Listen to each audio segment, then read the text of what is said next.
It is a busy day here at the 49ers facility. Brock Purdy approaching his return, playing catch with Mac Jones at the start of the practice session, and then joining just a little bit late because he had to rush over across country from Boston, Keion White. Take a look at this. Keion shaking hands with his new teammates, with Chris Kasarik, meeting those guys for the first time right before he takes his first rep with the 49ers. So the team remains under construction. Fitting that Levi's Stadium remains under construction as well. They're lifting the new stadium sign onto the facade of this building. Walked by the stadium sign. It is much bigger than you think it is. I also walked right by Keion White. He is much bigger than you think he might be.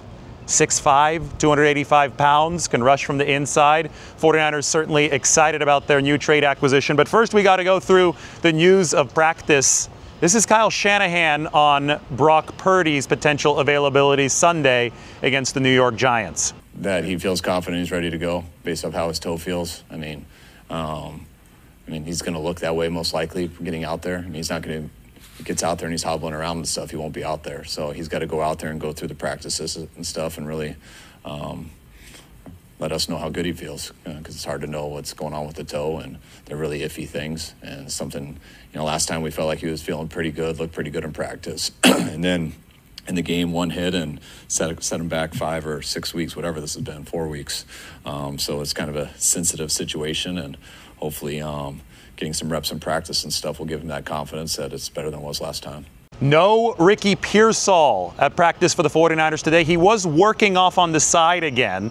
Seems to be running and moving at a good speed. So the knee injury that it's now kept him sidelined for about a month continues to be troublesome. We'll see if Ricky can get out there a little bit later this week. There's so much talk right now about Jauan Jennings being potential trade bait for the 49ers. Here's what Kyle Shanahan had to say in response to a question about Jauan Jennings being potentially traded. I'd be very surprised if Jauan wasn't on our team throughout this year.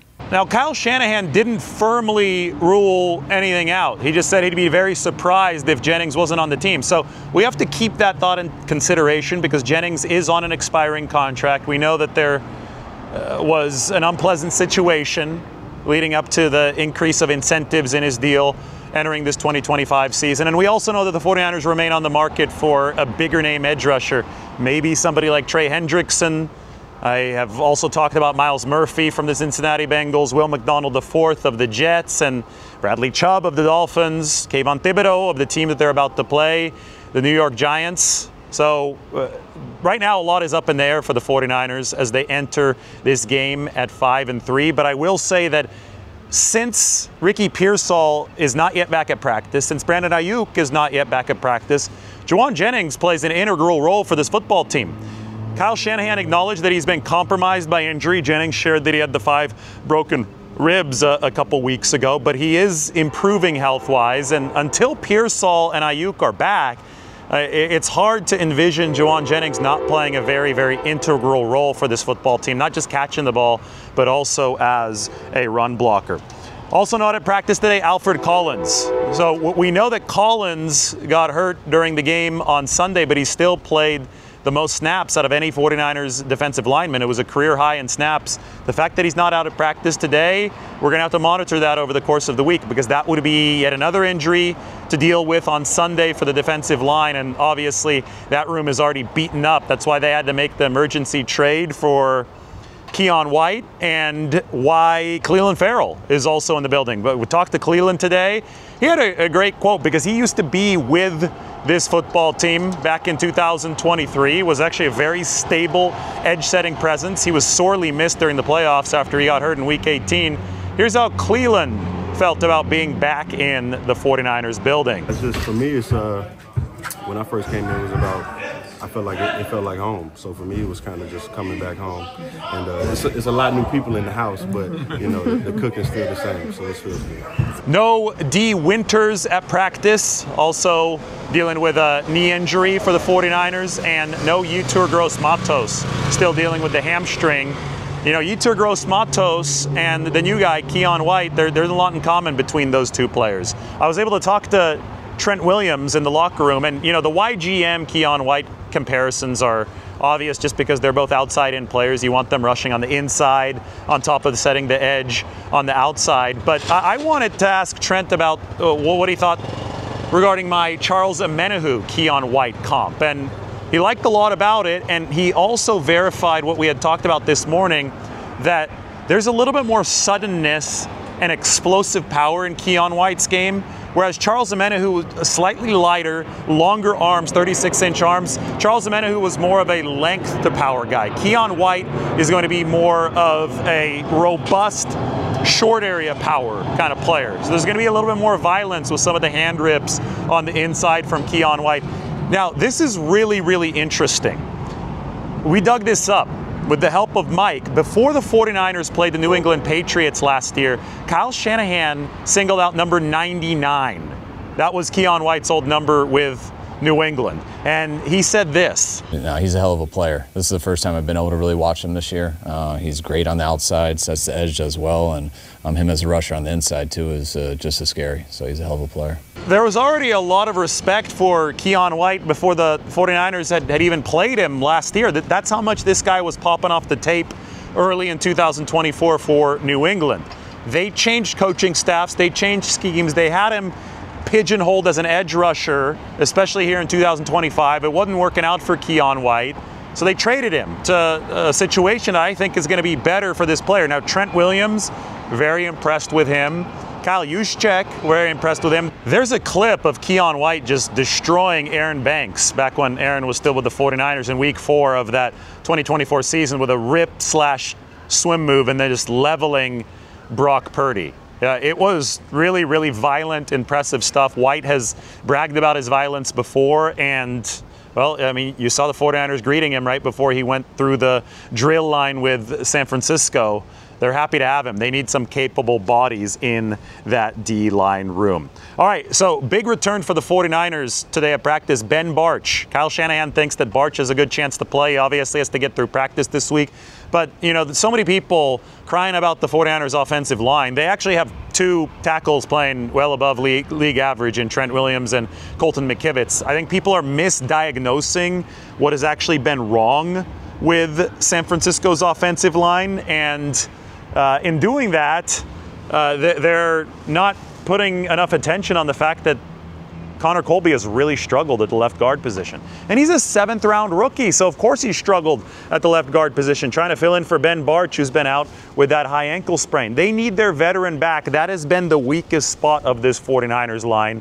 And I think that Bartch, if he can play this week, that could be a huge, huge boost for the 49ers against the Giants. Because New York, as bad as the numbers have been defensively, they gave up those 2 100-yard rushers last week. We have been talking a lot about Kayvon Thibodeau and the Giants potentially trading him. It probably would be a very pricey trade, and at this point, they don't seem to be particularly interested. But if you've got Kayvon Thibodeau on your defensive line, if you got Abdul Carter on your defensive line, they've got other dudes up there too. At any given moment, you could really, really throw a wrench in a protection plan and disrupt a game. So that was on Christian McCaffrey's mind when he was talking about this New York Giants front. They're a hell of a defense, I think, and you look at their front and you look at you know, the way they fly the ball, the way they play well. They had a lot of potential at all, you know, every play to wreak havoc. And so, you know, it'd be our job to do what we got to do to make sure we're straining on every play and you know, get it rolling. So the 49ers absolutely must respect this opponent heading into this game. They have not been world beaters offensively, the 49ers. That's obvious. They've been playing with QB2. Last week was really tough playing against the #1 defense.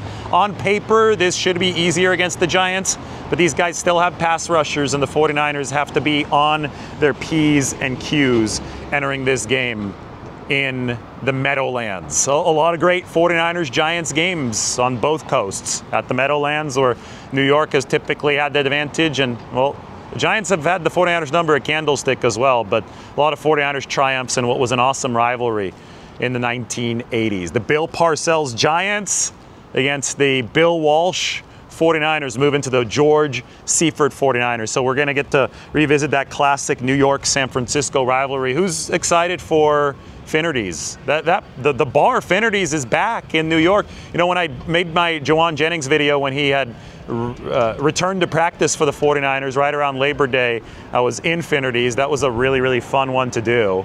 And maybe we'll get to do some more video content from the premier San Francisco bar in New York, right across from the Empire State Building. It's going to be a fun weekend in the Big Apple. And as I've been joking, maybe not joking, maybe I've been saying it in all seriousness, 49ers might come back with an edge rusher on the plane. Keion Thibodeau, come on over.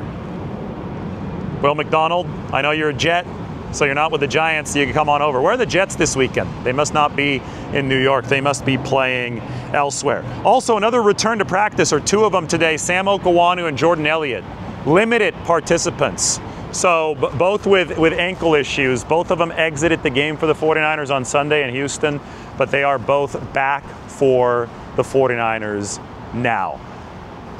We all are waiting to see where this Brock Purdy situation takes us this next week. As you heard from Kyle Shanahan's answer earlier, it was a setup where the 49ers thought that he'd be okay for that game against Jacksonville. He was less hurt than Mac Jones that week, and they hoped for the best when they put him out there against the Jags because he felt good in practice, and then one hit and it set him back a few weeks. They are definitely playing the longer game now.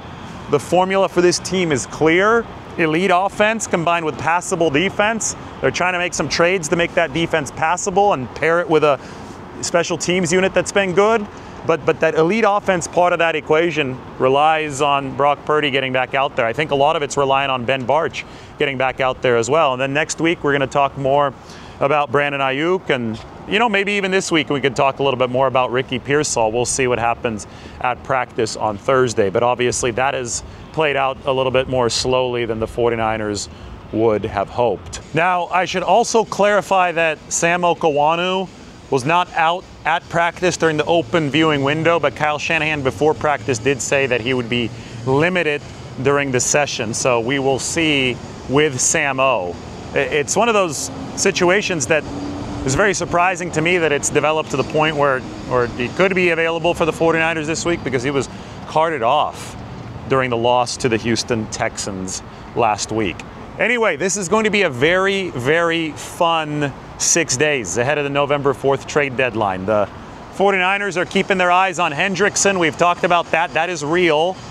Hendrickson this year for the Bengals has dealt with that hip issue, and the Bengals could be falling to 3-6. So far, they have not been interested in engaging for trades, but a wise man told me today that they could just be posturing until right before the trade deadline to try to get a better price out of prospective suitors. Makes a lot of sense for the Bengals to want to move on from somebody who doesn't want to be there, did not agree to a contract extension, is going to hit free agency, and Cincinnati is not going to win a Super Bowl this year, that's for sure. That team might be falling to 3-6. They are underdogs against the Chicago Bears, but a whole lot of other opportunities might pop up for the 49ers, who obviously are already busy on the trade market. As you can see, the frenetic pace of life in the NFL. Keion White rushing over from Boston. I wonder if he took the 6 a.m. flight on United today, shaking hands with his teammates and then getting down in the three-point stance to start a drill about 15 seconds later. Wild, wild times indeed. White, Purdy, the 49ers going to have both of those guys in uniform, ready to play for them on Sunday. We'll see. A couple more practices before the 49ers take off for New York. Like I said, I just love playing with this team, man. It's just, to go out there every day and see guys, Kittle, Juice, Mac 10 out here. Even when I saw D-Rob after catching that pass, man, it, if I was because we got a lot of guys on this team who want to contribute and can contribute, and just big players to make it fun to come to work.